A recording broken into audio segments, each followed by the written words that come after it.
Robbani TV. Mulia menjadi generasi robbani.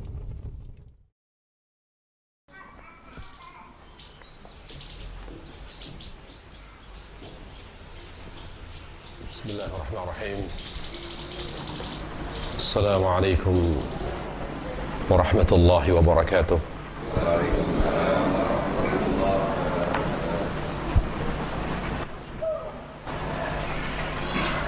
Alhamdulillah hamdan katsiran tayyiban mubarakan fih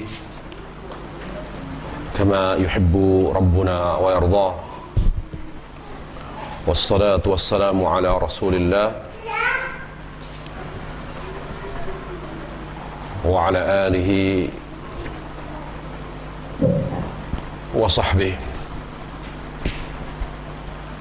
wa man tabi'a bihudahu ila yaumiddin.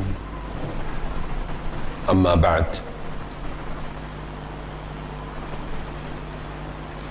Para jemaah sekalian, saudaraku seiman yang dimuliakan Allah Subhanahu wa ta'ala, alhamdulillah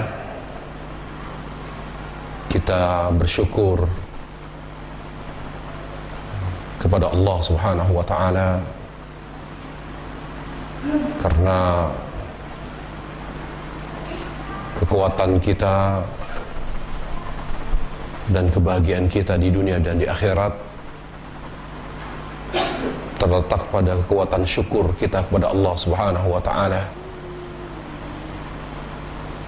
Orang-orang yang akan Allah bahagiakan di dunia dan juga di akhirat, orang-orang yang selalu Allah bimbing dan Allah tolong adalah orang-orang yang selalu bersyukur kepada Allah Subhanahu wa ta'ala. Jadi kunci kebahagiaan seorang hamba Allah adalah syukur. Makanya kita disuruh oleh Allah dan Rasulnya sallallahu alaihi wasallam untuk bersyukur dengan benar, bersyukur dengan cara yang sesuai dengan kehendak Allah Azza wa Jalla, yaitu dengan ikhlas, dengan selalu mengarahkan hati kepada Allah, baik pada ibadah kita dan tawakal kita. Makanya Allah Subhanahu wa ta'ala mengatakan iyyaka na'bud wa iyyaka nasta'in. Hanya kepadamu kami beribadah dan hanya kepadamu kami bertawakal.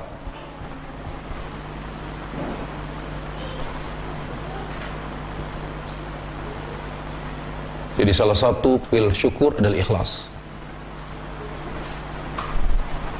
Kemudian dengan beramal dengan amalan yang dicintai Allah, yaitu amal yang sesuai dengan tuntunan Rasul sallallahu alaihi wasallam. Jadi orang yang paling bersyukur kepada Allah adalah orang yang senantiasa mengikhlaskan amal dan senantiasa mengikuti tuntunan Nabi sallallahu alaihi wasallam. Dengan kata lain adalah sunnah. Jadi kita mengikuti sunnah Nabi alaihi salatu wassalam adalah untuk bersyukur.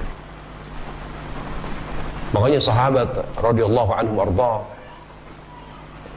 adalah orang-orang yang diakui oleh Allah Jalla wa'ala sebagai hamba Allah yang bersyukur. Mereka diakui rasa syukur mereka oleh Allah karena ada pada mereka dua kekuatan syukur, ikhlas. Rasulullah SAW mengakui kekuatan ikhlas pada diri mereka.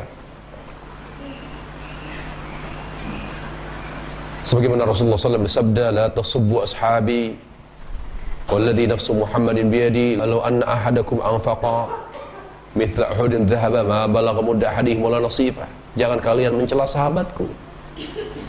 Demi jiwa Muhammad yang ada di tangannya, tidaklah salah seorang di antara kalian berinfak segunung emas, maka tidak akan pernah menyamai infak salah seorang sahabatku, walaupun mereka hanya berinfak segenggam tangan atau separuhnya. Mengapa infak sahabat yang lebih sedikit jauh lebih baik dan lebih melahirkan pahala daripada kita? Karena mereka berinfak lebih ikhlas. Kemudian mereka adalah orang-orang yang senantiasa mengikuti sunnah Nabi alaihissalam, sampai mengikuti sunnah mereka atau petunjuk mereka itu menjadi acuan kita bagi kita yang akan mengikuti sunnah Nabi alaihissalam. Jadi tidak mungkin kita mengikuti sunnah Nabi kalau kita tidak mengikuti petunjuk mereka. Karena orang yang paling mengerti, orang yang paling memahami dan mengamalkan sunnah, sahabat Rasulullah. Oleh karenanya Rasulullah SAW bersabda, alaikum bisunnati wa sunnati al-khulafa ar-rasyidin al-mahdiyin min ba'di. Berpegang teguhlah kalian dengan sunnahku dan sunnah sahabatku. Hadis ini kata ulama menunjukkan bahwa tidak mungkin kita mengikuti sunnah Nabi kalau kita tidak mengikuti petunjuk sahabat. Dan itu dijelaskan oleh Imam Ahmad dalam kitab Ushul Sunnah. Beliau mengatakan, as-sunnatu indana tamassuku bima kana alihi ashabun Nabi sallallahu alaihi wasallam wal iqtida'u bihim. Islam menurut kami, Islam menurut ahlu sunnah maksudnya adalah at-tamassuk, berpegang teguh dengan pemahaman sahabat dan mengikuti amalan mereka. Itu Islam. Jadi kita tidak akan pernah mencapai ikhlas, mencapai ittiba atau mengikuti sunnah sampai kita memahami agama dan mengamalkan agama yang mulia ini, yaitu Islam, sesuai dengan apa yang ada pada sahabat Rasulullah. Para jamaah yang dimuliakan Allah Subhanahu wa ta'ala, dunia Allah ciptakan sebagai fase amal, sebagai tempat ujian. Sebagaimana Allah Subhanahu wa ta'ala katakan dalam surah Al-Baqarah, wa nabluwannakum bisyai'in minal khawf wal ju' wa naqsi minal amwal wal anfusi wath thamarat wa basyiris sabirin. Betul-betul kami akan menguji kalian dengan kekhawatiran, dengan kelaparan, dengan kehilangan orang-orang yang dicintai, dengan kehilangan harta. Lalu Allah Subhanahu wa ta'ala mengakhiri ayatnya mengatakan, berilah kabar gembira bagi orang-orang yang sabar. Kita harus selalu sadar bahwa dunia ini adalah tempat amal,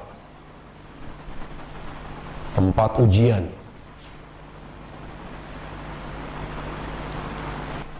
Ikhwatul iman, azani Allah wa iyyakum. Ketika kita menyadari bahwa dunia adalah tempat amal, maka harus kita jadikan ujian kita adalah ladang amal. Seorang mukmin tidak boleh berhenti beramal. Apakah ketika diuji dengan kesenangan,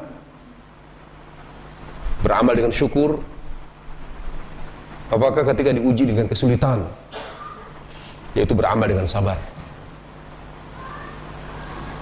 Dengan kita selalu beramal, maka kehidupan kita adalah kehidupan yang sangat dikagumi oleh Allah. Tidak ada kehidupan yang lebih menakjubkan, yang dikagumi oleh Allah Azza wa Jalla daripada kehidupan yang dipenuhi dengan amal.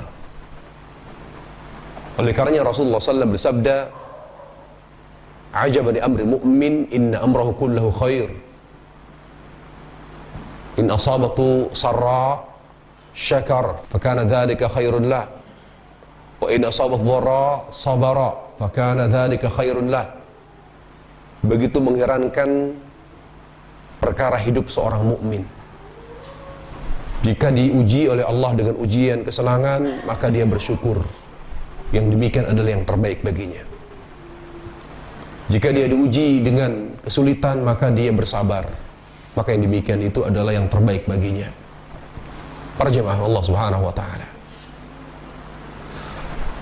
Ketika hidup kita dipenuhi dengan ujian, perlu kita ketahui yang diuji oleh Allah Subhanahu wa taala adalah dua, hati dan amal. Hati dan amal. Makanya untuk menegarkan diri kita dalam menghadapi ujian dari Allah Azza wa Jal, kita harus menguatkan hati untuk lebih ikhlas. Orang-orang yang kuat menghadapi ujian adalah orang yang ikhlas. Dan orang-orang yang kuat untuk terus beramal, istiqomah, adalah orang-orang yang senantiasa mengikuti tuntunan Nabi SAW. Ketahuilah para jemaah, ikhlas dan ittiba itu akan melahirkan kebaikan demi kebaikan. Ikhlas dan ittiba itu akan menjauhi dan melindungi kita dari segala keburukan. Makanya syaitan, para jemaah, masuk ke celah dan masuk ke dalam diri kita, ke dalam kehidupan kita di dunia melalui celah-celah hati. Walaupun beliau atau syaitan tidak bisa mengetahui isi hati kita, tapi dia pantau, dia tunggu, dia intai kelalaian kita. Makanya para Allah Subhanahu wa taala, dia gunakan dunia untuk melemahkan ikhlas kita. Makanya penghancur terbesar ikhlas adalah dunia, hubud dunia, cinta dunia. Cinta dunia dibuat kita oleh syaitan mencintai dunia melebihi rasa cinta kita kepada Allah. Karena kalau kita sudah cinta dunia secara berlebihan, melebihi rasa cinta kita kepada Allah, maka di situ hati kita sudah mulai lemah. Sehingga menghadapi ujian-ujian yang akan menyerang hati kita, yang bisa kita rasakan langsung oleh hati kita, kita akan mengalami kepayahan. Dan akan muncul banyak sekali respon-respon hati yang intinya dia menjadi orang yang tidak sabar karena hati yang lemah. Tidak sabar menghadapi kenikmatan dengan kufur, tidak sabar menghadapi kesulitan dengan bersuudzon kepada Allah, dan lain sebagainya. Semua sebabnya karena ketidakikhlasan, lemahnya ikhlas. Makanya iblis di hadapan Allah Azza wa Jalla, setelah diusir dari surga, beliau mengatakan, "La ughwiyannahum ajma'in illa ibadaka minhumul mukhlasin." Di hadapan Allah dia bersumpah serapah. Iblis mengatakan, "Demi Allah, ya Allah, demi Engkau ya Allah, aku akan lemahkan, aku akan sesatkan hati." Para jemaah, kalau bicara sesat, bicara hati. Makanya Allah Jalla wa Ala menyuruh kita untuk berdoa, "Rabbana la tuzigh qulubana." Ya Allah, jangan kau biarkan hatiku condong kepada kesesatan setelah Engkau memberikan hidayah kepada. Makanya Nabi alaihissalam selalu banyak berdoa, "Ya muqallibal qulub, tsabbit quluban ala dinik." Wahai zat yang membolak-balikan hati, teguhkan hati kami di atas agamamu. Sesat itu karena jiwa yang kotor. Makanya apa? Rasulullah SAW dalam khutbatul haji mengatakan, "Wa na'udzu billahi min syururi anfusina wa sayyiati a'malina." Kami berlindung dari keburukan jiwa dan keburukan amal. Keburukan jiwa. Ya. Raja Allah Subhanahu wa taala Di hadapan Allah, iblis berkata, la'ughwiyannahum, kami akan buat seluruh anak cucu Adam ya memiliki hati yang rusak, hati yang sesat. Jadi hati ini para jemaah akan menjadi rusak, akan semakin jauh dari Allah ketika keikhlasan tidak ada di hati seorang hamba. Jadi apa yang membuat kita dekat kepada Allah? Apa yang membuat kita terjaga dari fitnah dunia, fitnah wanita, fitnah anak, fitnah harta? Ikhlas. Makanya para nabi dan rasul alaihi wassalatu wassalam dijaga hatinya oleh Allah. Karena apa? Contoh misalnya kisah Nabi Yusuf alaihissalam. Bagaimana Allah jaga Nabi Yusuf alaihissalam dari fitnah wanita? Allah katakan alasannya, kenapa kami jaga hati Yusuf dari fitnah wanita, dari kehancuran hatinya? Kadzalika linasrif anhu as-su' wal fahsya innahu min ibadinal mukhlasin. Kami jaga hatinya dari segala fitnah yang merusak hatinya. Kenapa? Karena dia termasuk hamba kami yang ikhlas. Jadi ikhlas itu pembersih hati terbaik, penjaga hati terbaik, penata hati terbaik. Ya. Dan baik buruknya hubungan kita dengan Allah, bahkan dengan manusia, bergantung kepada hati. Oleh karena Ibnu Qayyim rahimahullah ta'ala berkata, kecintaan manusia kepadamu bergantung kepada kecintaanmu kepada Allah. Rasa takut manusia kepadamu bergantung kepada rasa takutmu kepada Allah. Sebesar apa rasa cintamu kepada Allah, maka sebesar itu pula rasa cinta manusia kepadamu. Lihat, hati. Sebesar apa rasa takutmu kepada Allah, maka sebesar itu pula rasa takut manusia kepadamu. Jadi kembali ke ikhlas para jemaah.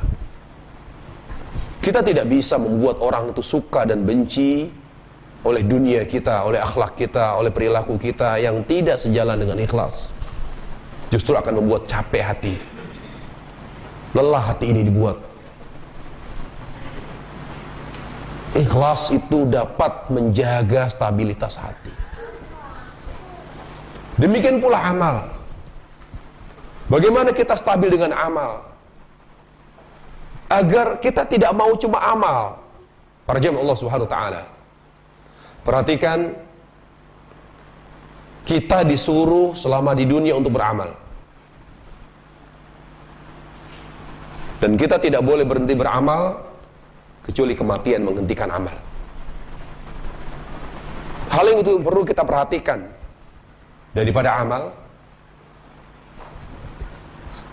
Untuk menghadirkan amal yang berkualitas, maka untuk memperbaiki perilaku, memperbaiki amal, kita harus terlebih dahulu memperbaiki hati. Karena motor penggerak amal hati. Orang yang baik amalnya, orang yang baik perilakunya adalah orang yang baik hatinya. Orang yang baik hatinya adalah orang yang hatinya dipenuhi oleh rasa cinta kepada Allah. Selama kita lebih mencintai dunia daripada Allah, kita hanya mimpi untuk menjadi orang soleh, untuk menjadi orang soleh. Lihat sahabat Rasulullah, disuruh mengorbankan anaknya, siap. Mengorbankan jiwanya pun siap demi Allah. Makanya mereka subhanallah, amal mereka baik, amal mereka bagus, sampai mereka meninggal pun baik. Kenapa? Karena mereka adalah orang-orang yang lebih mencintai Allah daripada siapapun dan apapun di dunia. Yang kedua para jemaah, amal yang Allah inginkan dari kita bukan sekedar amal. Tapi amal yang berkualitas, amal yang disukai oleh Allah, amal yang diinginkan oleh Allah, amal yang dicintai oleh Allah Azza wa Jal. Apakah itu amalan hati, amalan lisan, atau amalan fisik. Bukan sekedar amal. Kalau kita sekedar amal, akhirnya akan sia-sia amal kita. Kenapa? Kita beramal, ada target, ya, bukan sekedar amal. Target kita perajin Allah Subhanahu wa Ta'ala, ya, amal yang menguatkan hati. Kenapa? Karena kita ini memiliki hati yang selalu berubah-ubah. Sekarang semangat, besok belempem. Semangat kita meningkat sekarang, mungkin besok kita akan menurun semangat kita. Makanya amal yang kita inginkan amal yang bersifat kontinu, yang semangatnya rata-rata stabil. Makanya kita butuh amal yang menguatkan hati sehingga kita terus beramal. Jadi amal kita itu stabil. Makanya Nabi alaihissalam bersabda, Innallaha yuhibbu, ya, atau kata Nabi SAW, khairul a'mali ilallah adwamuha. Amal yang paling Allah cintai yang bersifat kontinu. Makanya amal yang kita amalkan, amal yang berkualitas. Karena apa? Supaya kita tetap beramal. Karena percaya Allah Subhanahu wa Ta'ala banyak sekali penghalang-penghalang diri kita dari amal. Terutama dunia, urusan bisnis, ya, urusan keluarga. Banyak. Apalagi ketika diuji oleh Allah dengan kesenangan. Paling berat orang beramal ketika diberi kemudahan hidup oleh Allah. Makanya kata Abdurrahman bin Auf radhiyallahu an, kami dulu waktu kami hidup susah, kami tidak terhalang oleh kemiskinan dari amal. Jadi oleh kesulitan hidup kami tidak dihalangi, ya, oleh kesulitan hidup dari amal. Tapi ketika kami hidup senang, kami payah untuk beramal. Itu sahabat Rasulullah. Para jemaah Allah Subhanahu wa Ta'ala, beramal ketika dihina itu jauh lebih ringan ketika kita beramal dipuji oleh manusia. Kita beramal ketika dicaci itu lebih mudah, lebih dekat kepada ikhlas. Ketika kita dibanding kita beramal di saat orang menyanjung kita, memuji kita, di saat kita di atas ketenaran, berat sekali para jemaah. Mungkin kita beramal tapi hati kita tidak terarah kepada Allah. Mungkin kita sedih, berat beramal ketika dicaci, tapi hati ke Allah itu lebih penting bagi Allah. Dibanding kita dipuji, disanjung, ya, tersohor, terkenal. Tapi lihat hati kita kemana di saat kita beramal. Di saat hati kita berbunga-bunga karena orang semua senang dan cinta kepada kita, dipuji, disanjung kita. Wallahi, mungkin amalan kita disukai oleh manusia di saat itu, tapi tidak sama sekali oleh Allah.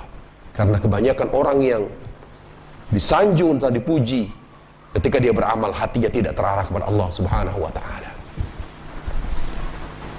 Amal yang Allah kehendaki dari kita adalah amal yang melahirkan ridha Allah. Amal yang dicintai Allah. Amal yang mensucikan hati. Dan amal yang melahirkan ridha Allah Jalla wa'ala. Perhatikan para jemaah. Amal yang harus kita amalkan selama kita hidup di dunia. Amal yang bersihkan hati. Jangan sekedar amal. Makanya Nabi alaihissalam mengatakan, wa iyyakum muhdatsatil umur, hindari olehmu perkara-perkara yang baru. Perkara yang baru kata ulama ada dua.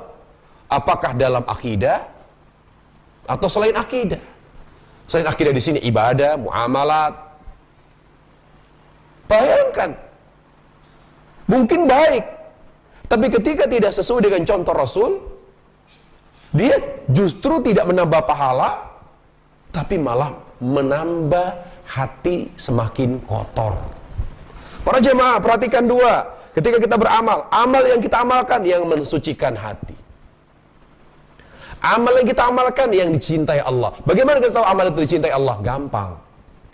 Pastikan amal tersebut ada tuntunan dari Nabi dan sahabat. Ketika tidak ada tuntunan dari Rasul dan sahabat, berarti amal itu walaupun baik, tidak dicintai Allah. Yang ketiga, amal yang kita amalkan adalah amal yang mereka ridha Allah, ridha bukan dunia. Makanya kita dalam beramal ikhlas karena Allah. Ikhlas karena Allah Subhanahu wa taala. Para jemaah, Nabi alaihissalam mengatakan tentang orang yang beramal untuk mendapatkan dunia. Man kanatid dunya hammah, ja'alallahu faqrahu baina 'ainayhi wa farraqa 'alaihi syamlah wa lam ya'tihi minad dunya illa ma qaddara lah. Wa man kanatil akhiratu hammah, ja'alallahu ghinahu fi qalbihi. Ja'alallahu ghinahu fi qalbihi wa jama'a lahu syamlah wa atathu dunya wa hiya raghibah. Subhanallah. Orang yang beramal untuk, pertama Rasul menyebutkan akhirat dulu.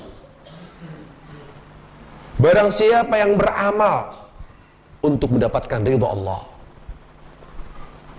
yang orientasinya akhirat, semua yang orientasinya akhirat disukai Allah. Semua amal yang orientasinya akhirat sukai Allah. Apakah ingin mendapatkan pahala, mendapatkan surga, selamat dari neraka? Kata Syekhul Islam Taimiyah, yaitu dengan berpisahnya kita atau selain dunia, manfaat apapun didapat oleh seorang hamba, bahkan nikmat kubur pun termasuk ikhlas. Karena ikhlas itu adalah beramal dengan mengharapkan pahala akhirat, balasan akhirat. Walaupun alam barzah bukan alam akhirat, tetapi dia dimasukkan, disisipkan ke akhirat. Kenapa? Karena batas kesukaan Allah dan kebencian Allah itu dunia. Allah tuh gak suka dunia. Ketika kita beramal karena dunia, maka dampaknya akan ke hati dan amal.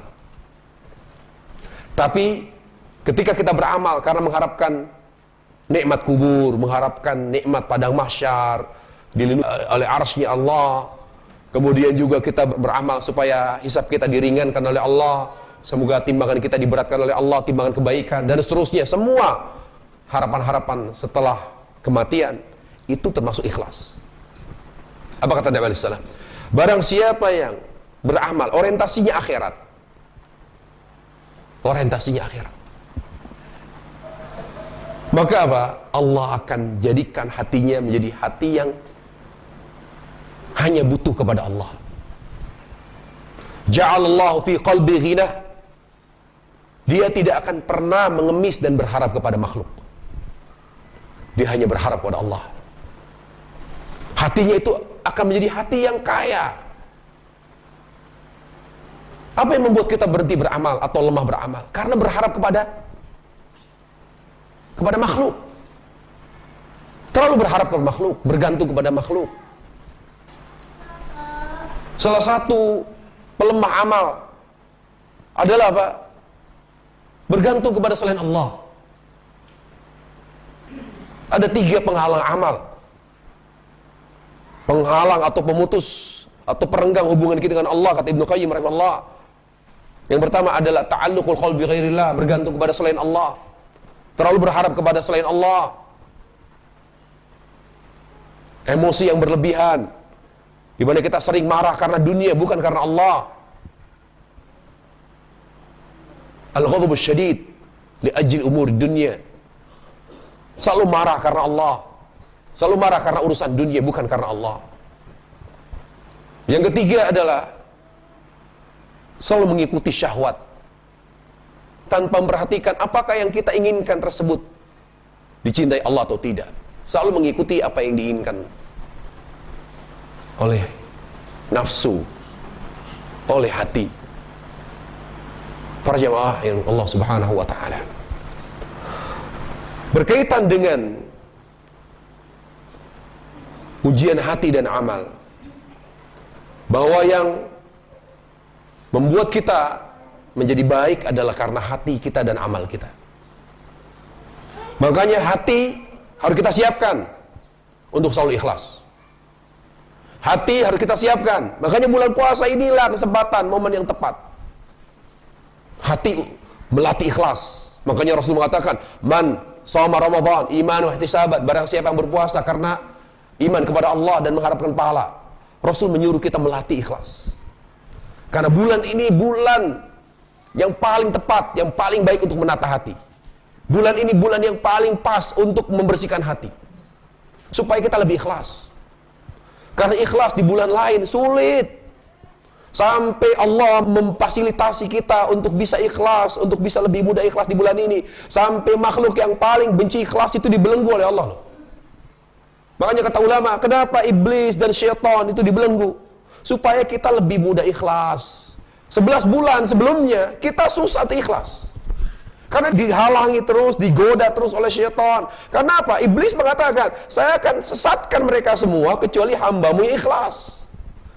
Orang yang ditakuti iblis, orang yang ikhlas. Orang yang paling dibenci oleh iblis, orang yang ikhlas. Subhanallah, Allah mudahkan, Allah fasilitasi kita untuk ikhlas di bulan ini. Sampai Allah belenggu syaitan, sufidatus syaitin.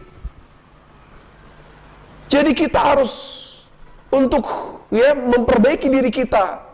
Kita harus siapkan hati kita untuk lebih ikhlas.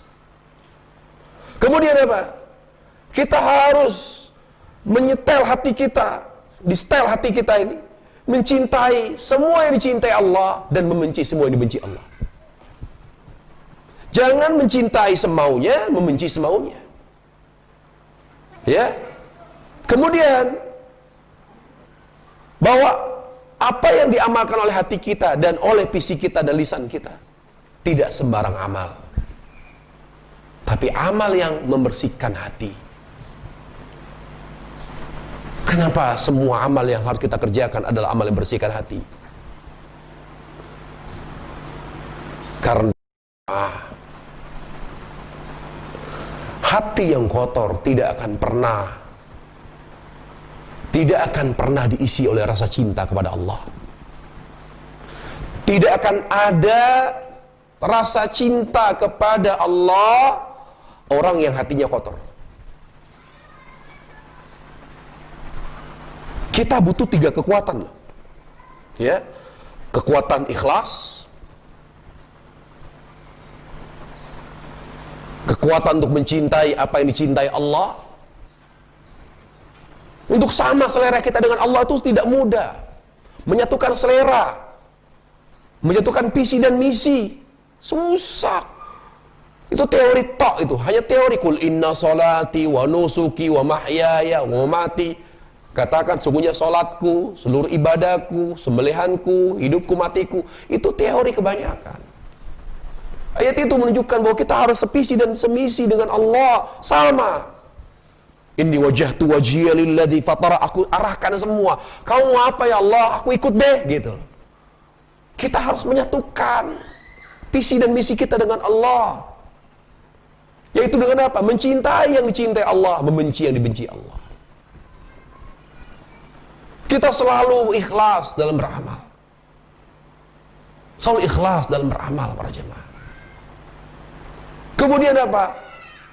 Hanya dikenyangkan hati ini oleh amal yang bermanfaat bagi hati.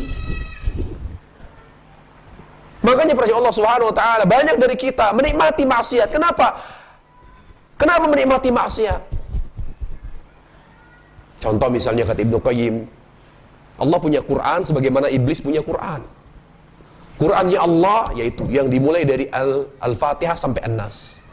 Qurannya syaitan lagu, musik. Ya. Coba bayangkan, kita akui diri kita. Banyak dari kita lebih menikmati musik daripada Al-Quran. Itu menunjukkan atau itu ada indikasi akan kotornya hati kita. Sehingga yang kotor kita menikmatinya, kita terima. Tapi yang bersih, yang bersihkan hati kita malah nggak doyan. Para Allah Subhanahu wa taala, ini bahaya para jemaah. Nah, karena kita tahu para jemaah, bahwa kebaikan manusia terletak pada kekuatan ikhlasnya. Ya, ketika dia mencintai Allah melebihi rasa cintanya kepada selainnya subhanahu wa ta'ala. Kemudian hati ini hanya suka dan menerima yang baik, yang bersih, yang dapat bermanfaat bagi hati. Makanya syaitan, para jemaah, ya, salah satu tipu daya syaitan adalah di mana amal yang kita amalkan dibuat tidak bermanfaat bagi hati, tidak membersihkan hati.